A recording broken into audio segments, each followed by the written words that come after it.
ওয়াকার, আমরা ওয়াকারকে আমি দোষ দেই, কারণ ওয়াকার হাসিনাকে রিপ্রেজেন্ট করে, ওয়াকার ভারতকে রিপ্রেজেন্ট করে, ওয়াকার যত অপরাধী বাংলাদেশে আছে তাদেরকে রিপ্রেজেন্ট করে, বিএনপি শুয়োরদের রিপ্রেজেন্ট করে। আপনার কি মনে হয় ওয়াকারকে কেন সরাতে পারছে না এবং পারবে না? ওয়াকারকে তারেক রহমান, বেগম জিয়া এবং বিএনপির র কানেকশনের প্রত্যেকটা লোক ওয়াকারকে এবং চুপ্পুকে প্রোটেক্ট করে। আর ডক্টর মোহাম্মদ ইউনূস উনি ভদ্রতা দিয়ে, সংলাপ দিয়ে বাংলাদেশের পরিবর্তন চায়। ডক্টর মোহাম্মদ ইউনূস, আপনি পিতৃতুল্য মানুষ, আপনি যথেষ্ট সম্মানী একজন মানুষ। ভদ্রতা দিয়ে বিপ্লব হবে না, ভদ্রতা দিয়ে declaration of independence, United states of America এটা তৈরি করা সম্ভব হবে না। জন অ্যাডাম এটা জানতেন।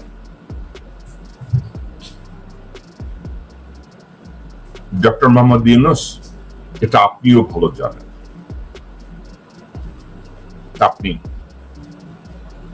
কঠিন হাতে গতকালকের বলেছি কিছু সিদ্ধান্ত নিতে।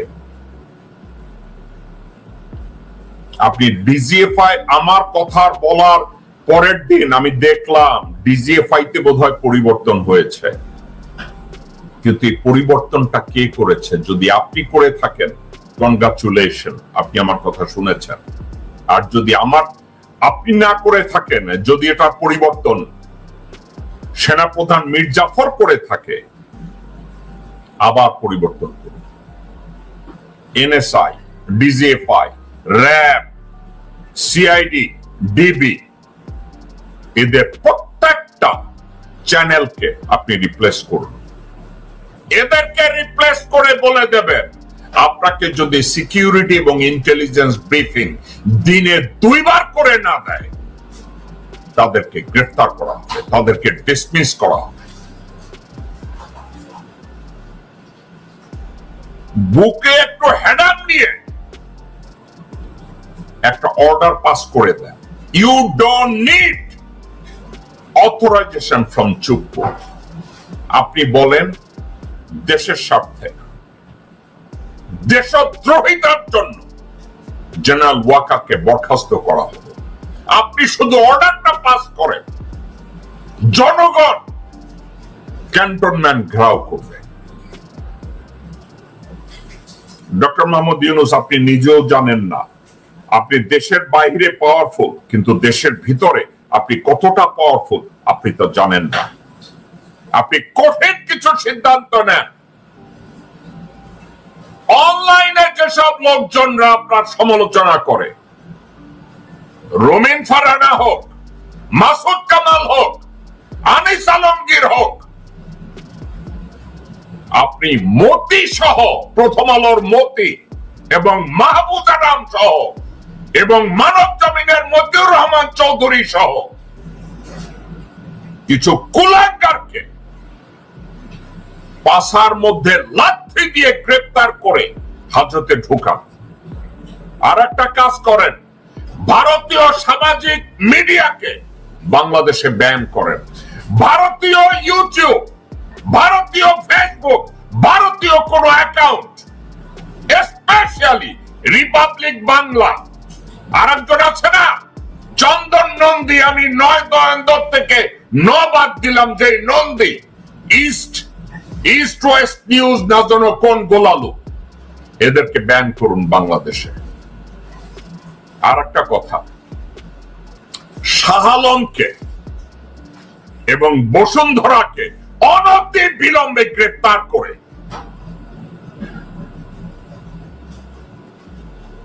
দেশে আপনি বিচার করতে সক্ষম, এটা প্রমাণ করুন। শাহ আলম এবং বসুন্ধরার মতো লোক রাস্তায় কেন ঘুরবে সালমান রহমানের মতো কুত্তার বাচ্চা যখন হাজতে? এস আলমের কর্মচারী সালাউদ্দিন কেন বাইরে ঘুরবে? গোরখদক আব্বাসের মতো অপরাধী কেন বাইরে ঘুরবে? ডক্টর মোহাম্মদ ইউনূস, আপনি পরিবর্তন চান, এই পরিবর্তনগুলো করুন।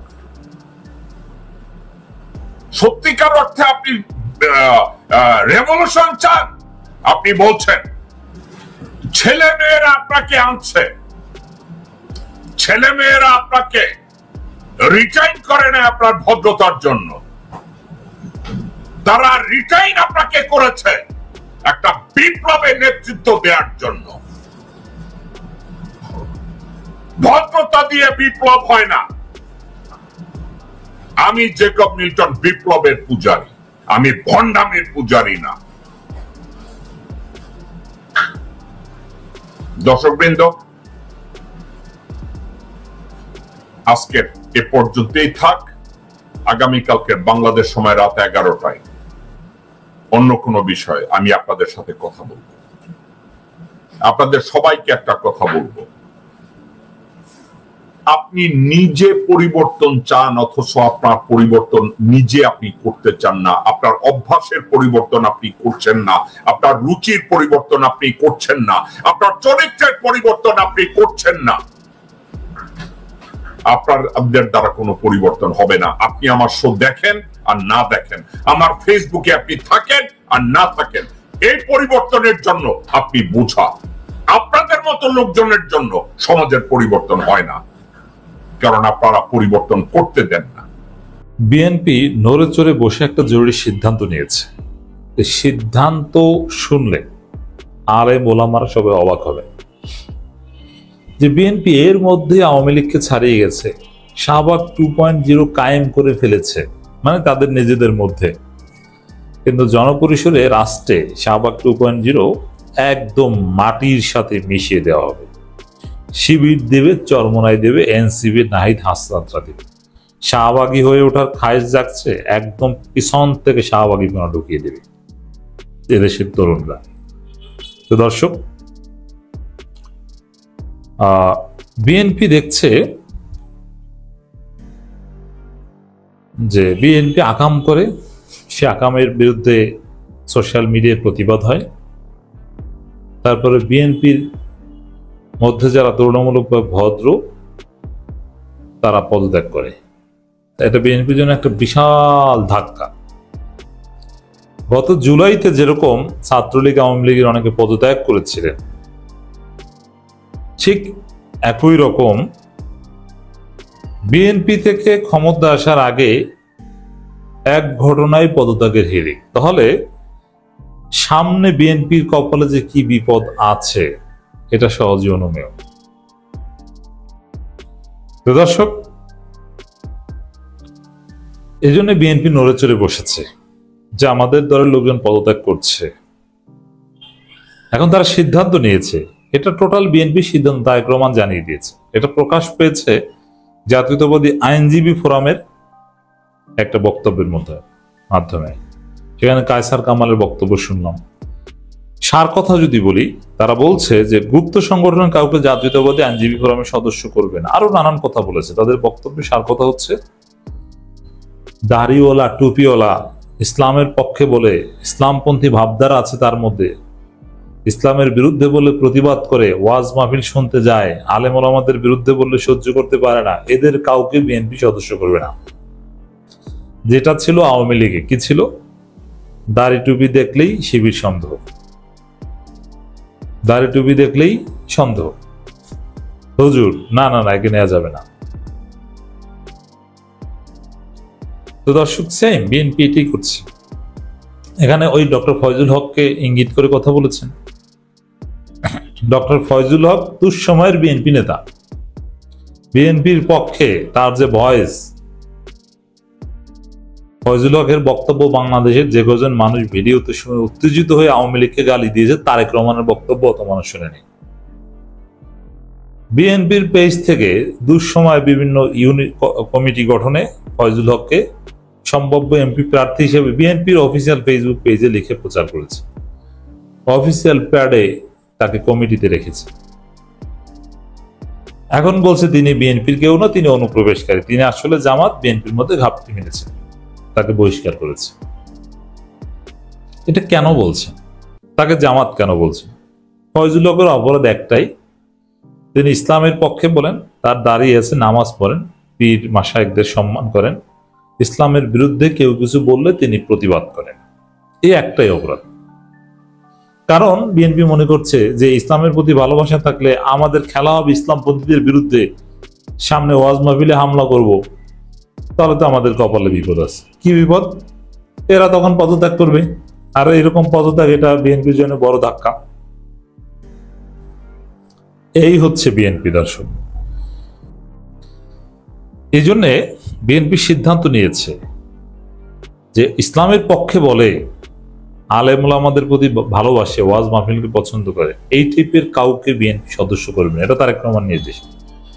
আলেম ওলামারা আপনারা অবাক হচ্ছেন না যে বিএনপি কোথায় নেমেছে? আওয়ামী লীগ যেরকম ইসলামপন্থী, ইসলামের পক্ষে দরদ থাকলে আওয়ামী লীগ হওয়া যায় না, আওয়ামী লীগ নেতা হওয়া যায় না, ঠিক তো ধ্রুব? ইসলামের পক্ষে যদি আপনি জনপরিসরে বলেন প্রকাশ্যে, আপনি বিএনপির প্রাথমিক সদস্য পদ পাবেন। এটা বিএনপির সিদ্ধান্ত। কেমন লাগে এখন? এই বিএনপি যে আসলে নতুন শাহবাগী হয়ে উঠছে, এই বিএনপি যে আসলে আওয়ামী লীগকে ছাড়িয়ে গেছে, এটা বিএনপি অফিসিয়ালি বলেনি, কিন্তু যা বলেছে তার অর্থ এটা, ইসলামের পক্ষে যার দরদ, ইসলামের পক্ষে কথা বলতে হবে, ইসলাম প্রশ্নে যিনি ছাড় দিতে রাজি নয়, ইসলামকে সবার উপরে যিনি স্থান দিবেন, তিনি বিএনপির প্রাথমিক সদস্য হতে পারবেন না। এখন আওয়ামী লীগও কি বলতো যে না না ইসলামের পক্ষে বললে আমাদের আওয়ামী লীগ করা যায়? এটা তো বলতো না। বলতো যে ও জামাত শিবির, মানে ইসলামের পক্ষের লোকজনকে জামাত শিবির ট্যাগ দিত, এই তো জঙ্গি ট্যাগ দিত এরকম। এখন বিএনপি বলছে গুপ্ত সংগঠন, গুপ্ত সংগঠনের কাউকে জাতীয়তাবাদী আইনজীবী ফোরামের সদস্য করবে না। মানে গুপ্ত, ওটা হচ্ছে ট্যাগ। আসল হচ্ছে গুপ্ত সংগঠনের কাউকে বুঝবে কিভাবে যে সে কে? আচ্ছা, যদি কাউকে বুঝেই বিএনপি যে অমুকে অমুক সংগঠনের গুপ্ত, তাহলে তো সে আর গুপ্ত থাকে না। তাহলে গুপ্ত আইডেন্টিফাই করবে কিভাবে? জানলে তো আর গুপ্ত থাকে না। এটা আইডেন্টিফাই করবে মূলত এইভাবে যে অমুকের দাড়ি আছে, টুপি আছে, ইসলামের পক্ষে বলে, আলেম ওলামা পীর মাশায়েখদের ভালোবাসে, অতএব তাকে বাদ দাও। এইটা হচ্ছে বিএনপির সর্বশেষ সিদ্ধান্ত। তারেক রহমান এটাই বলেছেন। বিএনপির কেন্দ্রীয় কমিটির আইন বিষয়ক সম্পাদক ও জাতীয়তাবাদী আইনজীবী ফোরামের মহাসচিব ব্যারিস্টার কায়সার কামাল বলেছেন, অনুপ্রবেশকারী কোনো ব্যক্তিকে জাতীয়তাবাদী আইনজীবী ফোরামের সদস্য করবেন। আচ্ছা, অনুপ্রবেশকারীকে যদি চিনতেই পারে, তাহলে তো আর সদস্য করার প্রশ্নই আসে না। এটা তো জামাতও করবে না, কেউই করবে না। তাহলে অনুপ্রবেশকারী বলতে কি বোঝানো হয়েছে? আসলে ওই ইসলামপন্থী ট্যাগ দিবে ওইভাবে। অতএব যারা নামাজ পড়েন, ইসলামের পক্ষে বলেন, শুধু নামাজ বলে সমস্যা নেই অবশ্য, যে না আপনি রাষ্ট্রীয়ভাবে ইসলাম অবমাননা বা ইসলামকে সবার উপরে রাখতে চান, এতদিন জিয়াউর রহমান যা করেছেন এইভাবে আপনি করতে চান, বিএনপিতে আপনার জায়গা নেই। আপনি আগে ভাগে ওখান থেকে সরে যান, বিএনপি আপনাকে বের করে দিবে। আওয়ামী লীগ যেটা করেছে, আপনি যদি এখন থেকে বিএনপি করতে চান, আপনাকে আওয়ামী লীগ যেরকম ইসলামের বিরুদ্ধে, আলেম ওলামাদের বিরুদ্ধে অবস্থান নিয়েছিল, ওই রকম হতে হবে। তিনি বলেন, আমি বারবার বলছি, আপনারা লক্ষ্য রাখবেন, কোন অনুপ্রবেশকারী যেন জাতীয়তাবাদী আইনজীবী ফোরামে সদস্য না হতে পারে। আমরা গুপ্ত সংগঠন কোনো ব্যক্তিকে সদস্য করব না। আচ্ছা, জামাতের কেউ কেন বিএনপির এই ফোরামে সদস্য হতে যাবে? দায় ঠেকেছে কি? জামাতের কি লয়ার্স কাউন্সিল আছে না? তাদের কাছে যাবে কোন দুঃখে ভাই?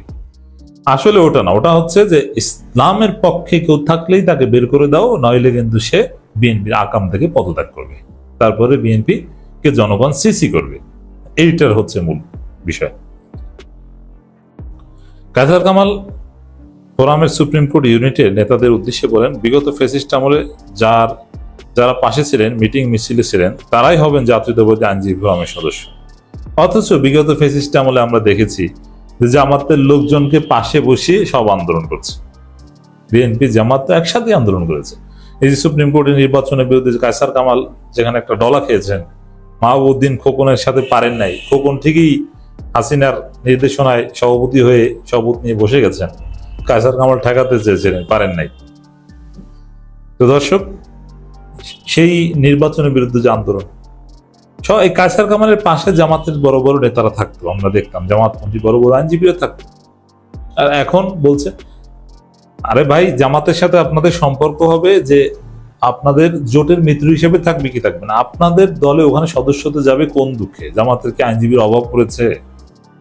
যে লোকটা জামাত করে সে তো জামাত করবে। গুপ্ত রাজনীতি এটা যদি করতে হয়, এটা বিশ্ববিদ্যালয়গুলোতে প্রয়োজন হয়। তো আপনার কোর্টে গুপ্ত রাজনীতি এগুলো কোথায় পেয়েছেন? আপনার মাথায় সমস্যা কি বলেন?